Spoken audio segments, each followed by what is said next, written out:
में 4 दिन से जारी लैंडस्लाइड में फंसे दौसा जिले के टिटौली निवासी भेवाराम मीणा की सलामती को लेकर उनके परिजन लगातार प्रशासन से गुहार लगा रहे हैं। मंगलवार को एक बार फिर भेवाराम की पत्नी प्रेम देवी और साथ ही अपने 2 बच्चों के साथ परिजनों के साथ दौसा कलेक्ट्रेट पहुंची। जिला कलेक्टर देवेंद्र कुमार से पति को सुरक्षित वापस लाने की मांग की। भेवाराम गुजरात की एक कंपनी में काम करते हैं और बीते महीने 22 मई को ही वो कंपनी के काम के किसी प्रोजेक्ट के सिलसिले में सिक्किम पहुंचे थे, लेकिन लैंडस्लाइड के चलते पिछले 4 दिनों से 9 लोगों के साथ वो एक रेस्टोरेंट में फंसे हुए हैं।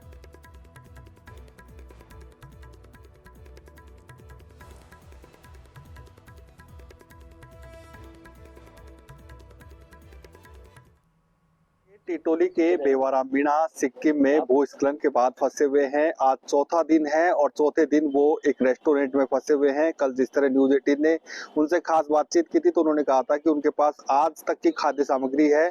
और हालांकि जो कई आईएएस अधिकारी दौसा से भी या फिर राजस्थान के हैं जो वहां पर लगे हुए हैं, उनसे लगातार बातचीत भी हो रही है, कोशिश भी की जा रही है जो लोग 9 लोग फंसे हुए उन्हें बाहर निकालने की।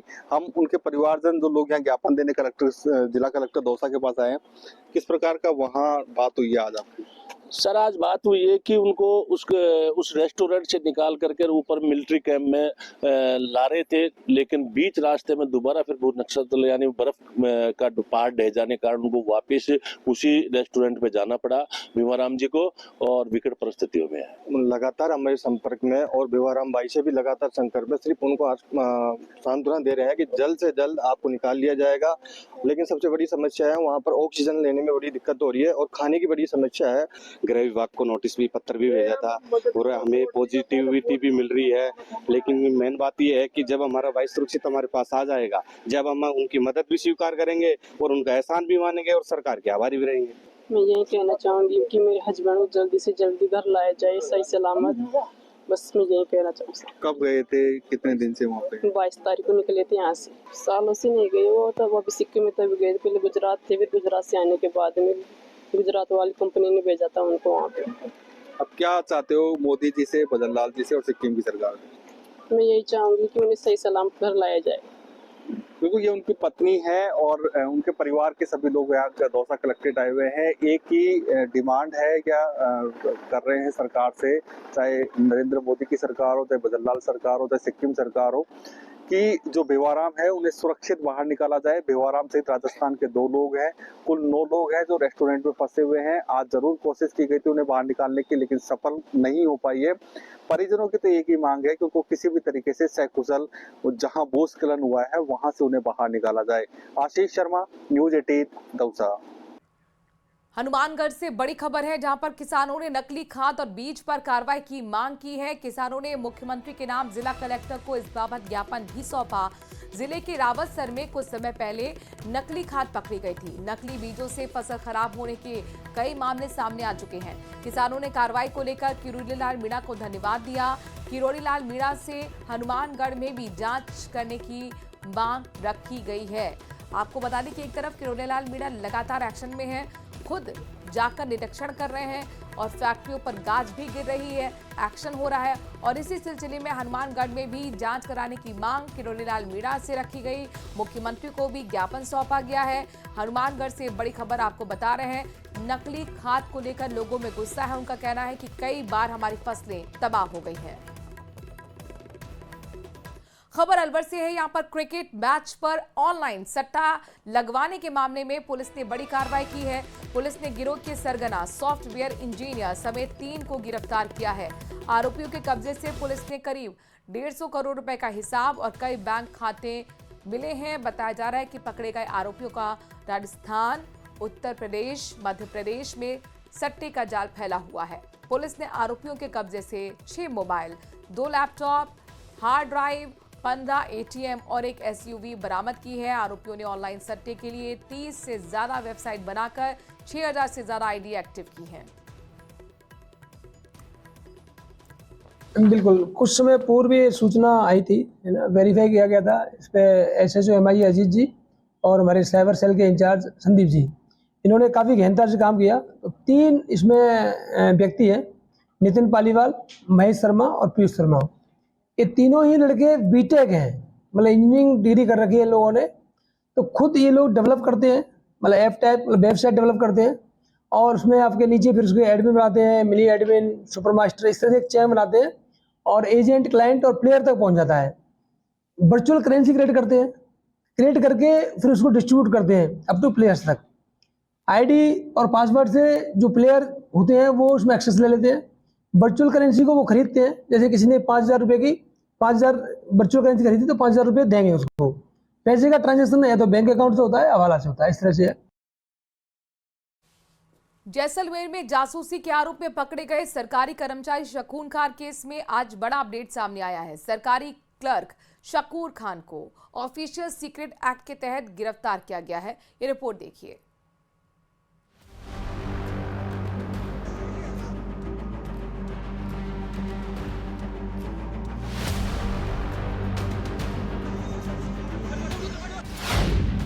शकूर से मिले जासूसी के सबूत,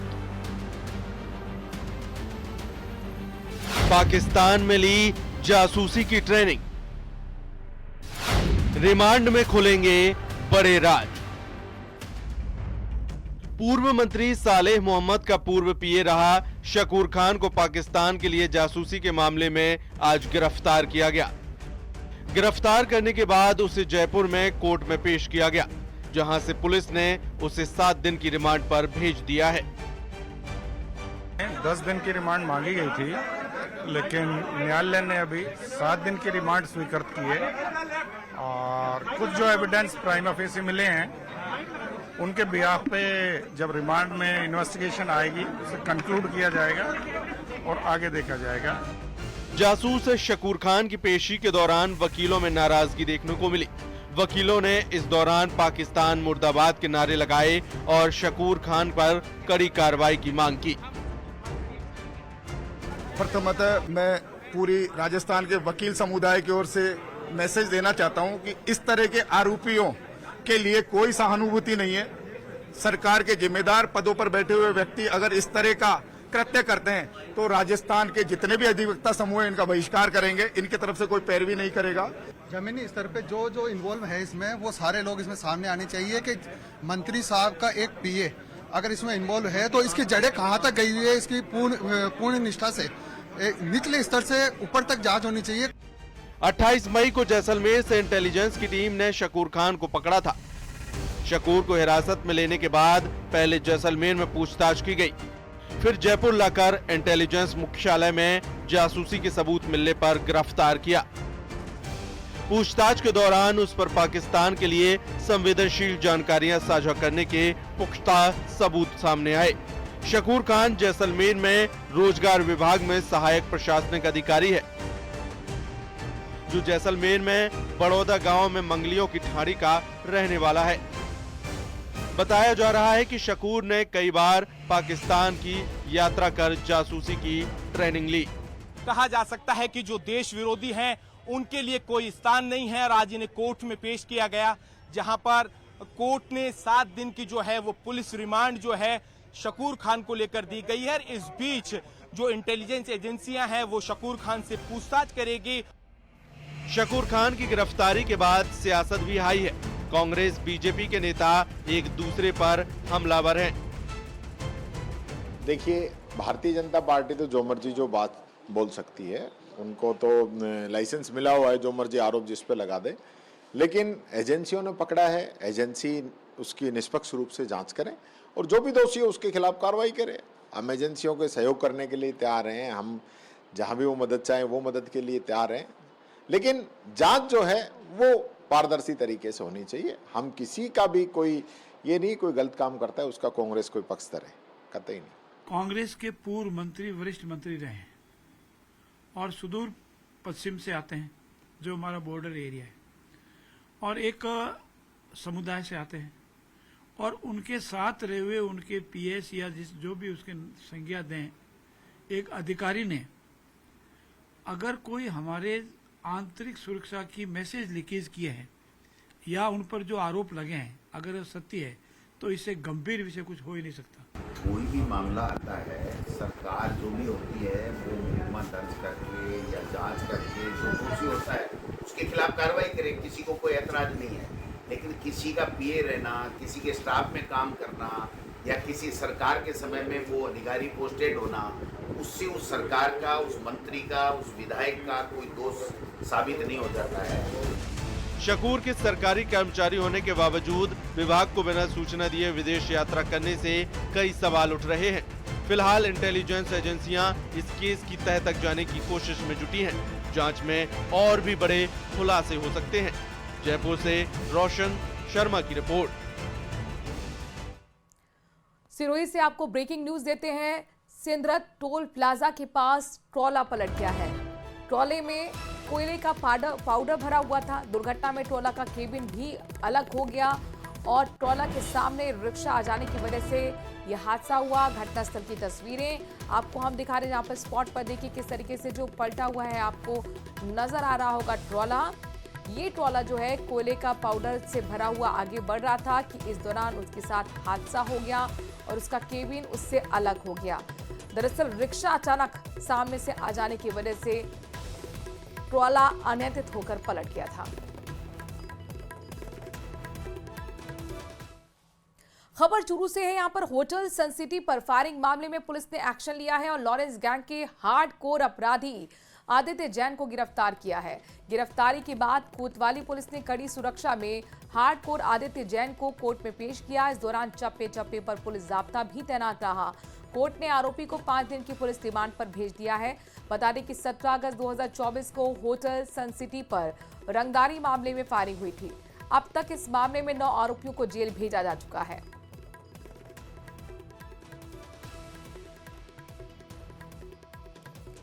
खबर झुंझुनू से है। यहां पर रेलवे में सहायक लोको पायलट ठग निकला है। ठगी के शिकार हुए 4 अलग अलग लोग झुंझुनू कोतवाली पुलिस पहुंचे। इनमें से 2 की एफआईआर दर्ज हो गई है। शेष 2 भी आरोपी के खिलाफ रिपोर्ट दर्ज करवा रहे हैं। इन चारों से ठग ने करीब 30 से 32 लाख रुपए की ठगी की है और इसी साल जनवरी से अब तक 4 जनों को ये लोन के एवज में विभिन्न गोल्ड लोन देने वाली कंपनियों के पास रखे हुए अपने जेवरात छुड़वाकर बेचने के नाम पर ठगी कर चुका है। बीते 1 सप्ताह में अनिल कुमार बामिल ने 2 ठगी की वारदातें को अंजाम दिया। महिलाओं से ये ठगी की गई थी। इनमें से एक महिला का नाम रजनी शर्मा है जो कि गुरुग्राम की है।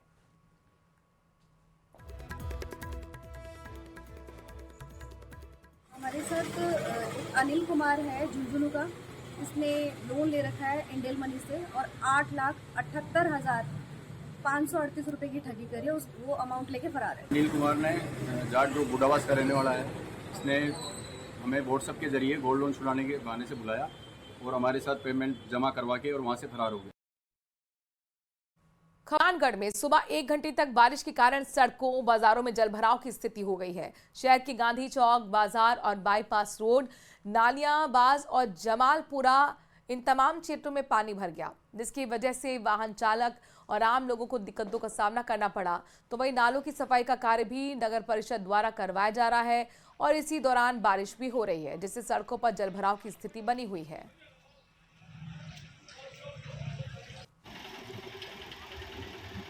आज हम आपको एक ऐसे गांव की कहानी बताने जा रहे हैं जो न सिर्फ राजस्थान बल्कि पूरे देश के लिए एक प्रेरणा बन चुका है। एक ऐसा गांव जहां नशा, विवाद और अपराध का नामो निशान तक नहीं है। ब्यावर के जैतारण विधानसभा क्षेत्र में बसे किशन नगर गांव में नशे के बजाय आने वालों को काजू बादाम परोसा जाता है। 100 साल पहले बसा ये गांव आज तक नशा मुक्त है। ये कोई सरकारी अभियान का नतीजा नहीं है, बल्कि यहाँ के लोगों की अपनी दृढ़ इच्छा शक्ति है। पूरे गांव में सीसीटीवी कैमरे भी लगाए गए हैं, जिससे बाहरी लोगों पर नजर रखी जा सके और गांव की सुरक्षा सुनिश्चित हो सके।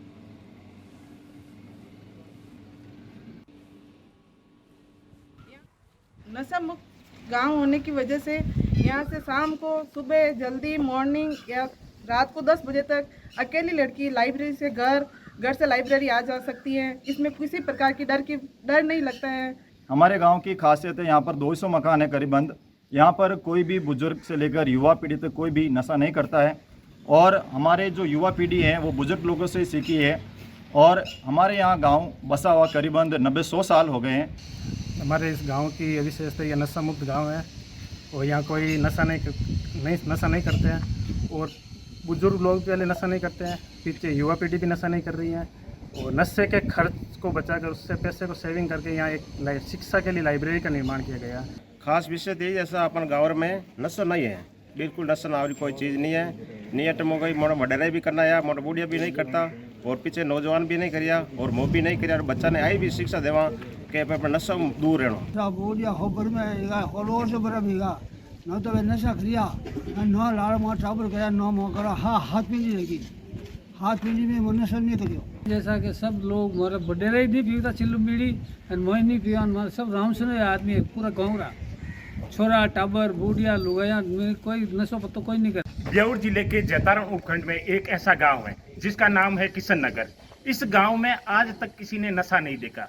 सबसे बड़ी बात है कि इस गांव में किसी ऐसी दुकान पर न बीड़ी मिलती है, न सिगरेट मिलती है, न गुटखा के पाउच मिलते हैं। किसी प्रकार के नशा की सामग्री इस गांव में नहीं मिलती है। और यहाँ आने वाला मेहमान भी इन लोगों को देखकर यहाँ अपनी जेब की बीड़ी या सिगरेट भी बाहर निकालने की कोशिश नहीं करता है। और यहाँ के लोगों का ये कहना कि हमारे गांव में जो शादी ब्याह या मौत मृतंग होती है तो भी अफीम या तंबाकू की सेवन की बजाय हम काजू पिस्ता वो बादाम रखते हैं, ताकि उन लोगों में यह संदेश जाए कि इस नशे से दूर रहे और अपने परिवार और समाज को बचाए। श्याम चौधरी, न्यूज 18, ब्यावर। खबर टोंक से है, जहां पर सुरेली गांव में हैवान पति ने पत्नी को मार डाला। पारिवारिक झगड़े में पति से पत्नी पर कुल्हाड़ी से हमला कर दिया गया है। बीच बचाव करने आई नाबालिग बेटी के सिर पर भी हमला किया गया। गंभीर हालत में दोनों को सादत अस्पताल पहुंचाया गया, जहां पर डॉक्टरों ने पत्नी को मृत घोषित कर दिया, तो वहीं बेटी का इलाज चल रहा है।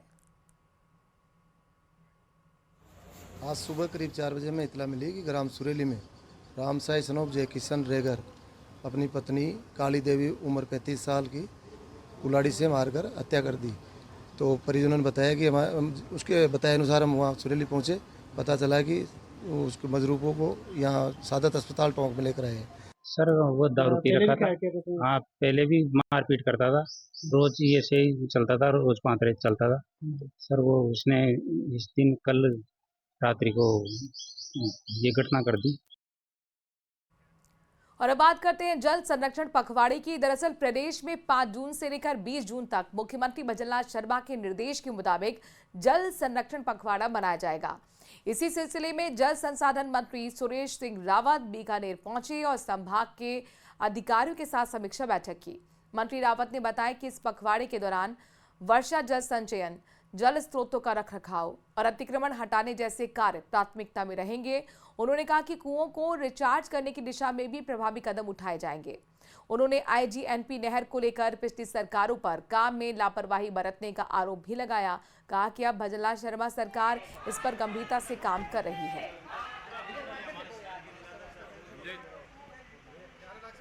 ये जो हमारा अभियान है, आज मैं अधिकारियों के साथ बैठ के इसकी समीक्षा भी करूंगा। हमारे जो पुराने जो कुएं हैं किस तरह से वो चालू हो सकते हैं, किस तरह से रिचार्ज हो सकते हैं। और मैं धन्यवाद देना चाहता हूँ हमारे विशेष तौर से जो हमारे प्रवासी भाई लोग हैं गुजरात के, उन्होंने मात्र कर्म भूमि से मातृभूमि एक अभियान चलाया। और उस अभियान के तहत वो जिस गाँव से जिस शहर से जुड़े हुए हैं वहाँ पे वो बोरवेल करके बरसात का पानी किस तरह से धरती माँ की कोख में हम संरक्षित कर सके, इसकी दिशा में वो काम कर रहे हैं। खबर जयपुर से है, जहां पर कांग्रेस नेता सलमान खुर्शीद के एक बयान ने देश के राजनीतिक माहौल को गर्म कर दिया है। अब बीजेपी मंत्री जोगाराम पटेल ने इस मुद्दे पर कांग्रेस को आड़े हाथों लिया। कहा, सलमान देश के पराक्रम की आवाज हैं। वो भारत की सैन्य शक्ति और सेवा भावना को अंतर्राष्ट्रीय मंचों पर मजबूती से रख रहे हैं। उन पर सवाल उठाना नाजायज है। ने हमेशा नकारात्मक राजनीति की है। सलाम खुर्शीद हो या अन्य दल के नेता हो, वो देश हित के लिए गए और देश की बात बताने के लिए गए, वास्तविक तथ्य जो है वो बताने के लिए गए। और कांग्रेस पार्टी के पेट में मरोड़े इसलिए पड़ रहे हैं कि हमारे दल का भी वरिष्ठ सदस्य देश हित में देशभक्ति से ओतप्रोत होकर के सही तथ्य विदेशों में बता रहे हैं। इसलिए सलाम आदमी खुर्शीद साहब की वफादारी पर प्रश्न चिन्ह करना कांग्रेस की अंदरूनी कलह का एक कारण है। वो नहीं चाहते हैं कि एक परिवार से सिवा और कोई ऊपर उठे, देश की स्थिति पर या राष्ट्रीय स्तर पर उनका कोई नाम हो। उनकी वफादारी सिर्फ मात्र एक परिवार के प्रति है और इसीलिए उन्होंने सलाम खुर्शीद हो यानी कांग्रेस के वरिष्ठ नेता जो गए हैं उन पर सवाल उठाएं। और इसी के साथ